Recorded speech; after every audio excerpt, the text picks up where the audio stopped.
भारतेंदु हरिश्चंद्र, जयशंकर प्रसाद, मुंशी प्रेमचंद, पंडित रविशंकर और बिस्मिल्लाह खान जैसी प्रतिभाएं इस स्मरण को कहां तक लेते जाए, कितना कहते जाए, भंडार भरा पड़ा है।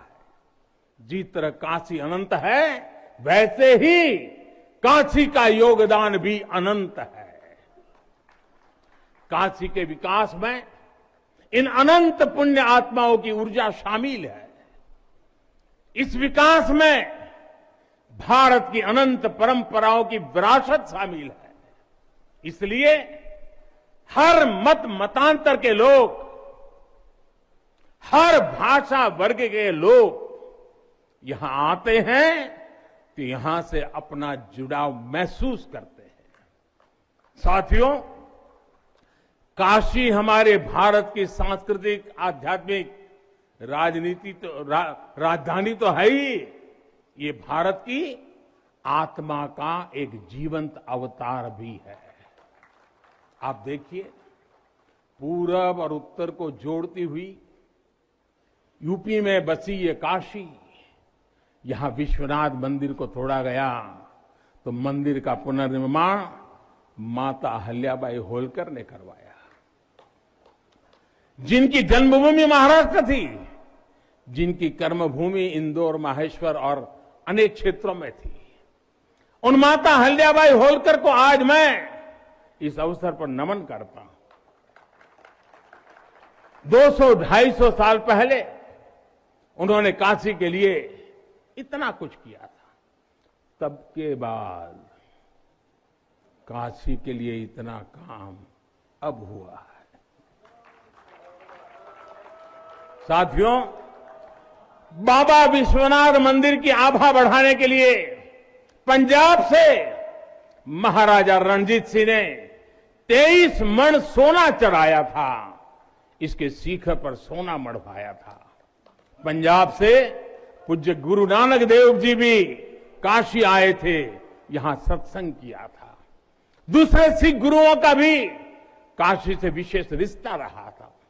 पंजाब के लोगों ने काशी के पुनर्निर्माण के लिए दिल खोलकर दान दिया था।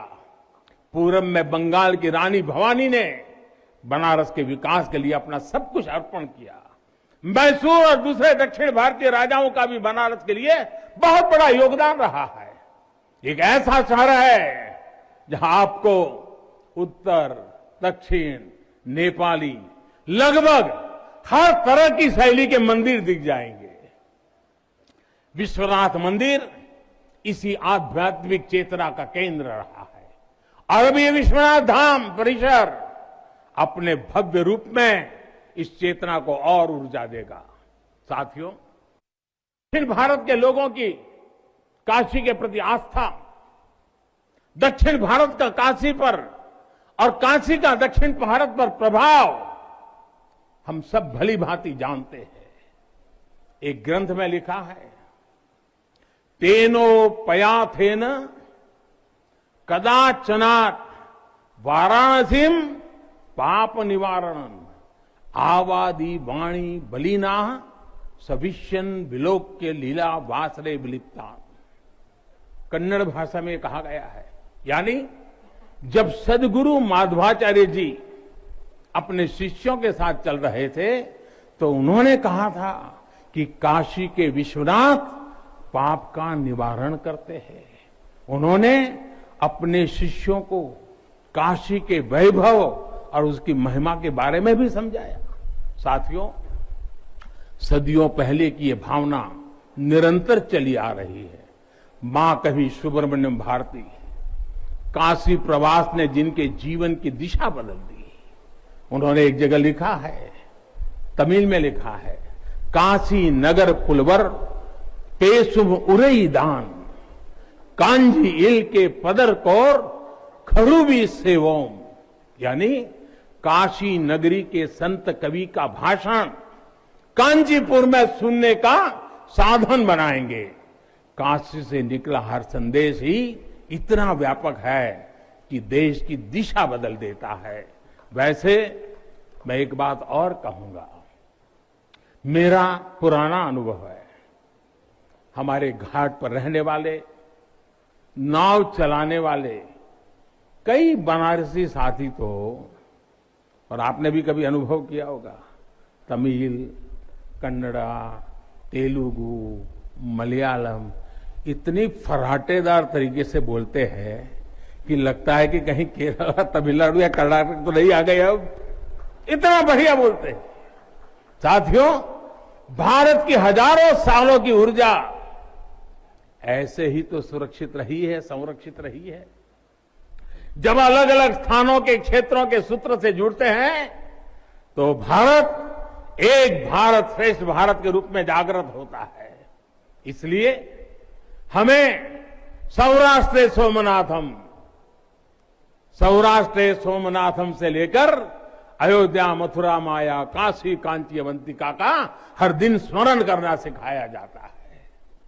हमारे यहां तो 12 ज्योतिर्लिंगों के स्मरण का ही फल बताया गया है।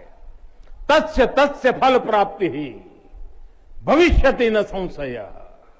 यानी सोमनाथ से लेकर विश्वनाथ तक 12 ज्योतिर्लिंगों का स्मरण करने से हर संकल्प सिद्ध हो जाता है, इसमें कोई संशय ही नहीं है। ये संशय इसलिए नहीं है क्योंकि स्मरण के बहाने पूरे भारत का भाव एकजुट हो जाता है, और जब भारत का भाव आ जाए तो संशय कहां रह जाता है, असंभव क्या बचता है। साथियों, ये भी सिर्फ संयोग नहीं है कि जब भी काशी ने करवट ली है, कुछ नया किया है, देश का भाग्य भी बदला है। बीते 7 वर्षों से काशी में चल रहा विकास का महायज्ञ आज एक नई ऊर्जा को प्राप्त कर रहा है। काशी विश्वनाथ धाम का लोकार्पण भारत को एक निर्णायक दिशा देगा, एक उज्जवल भविष्य की तरफ ले जाएगा। ये परिसर साक्षी है हमारे सामर्थ्य का, हमारे कर्तव्य का। अगर सोच लिया जाए, ठान लिया जाए, तो असंभव कुछ भी नहीं है। हर भारतवासी की भुजाओं में वो बल है, हर भारतवासी की भुजाओं में वो बल है जो अकल्पनीय को साकार कर देता है। हम तप जानते हैं, हम तपस्या जानते हैं, देश के लिए दिन रात खपना जानते हैं। चुनौती कितनी ही बड़ी क्यों ना हो, हम भारतीय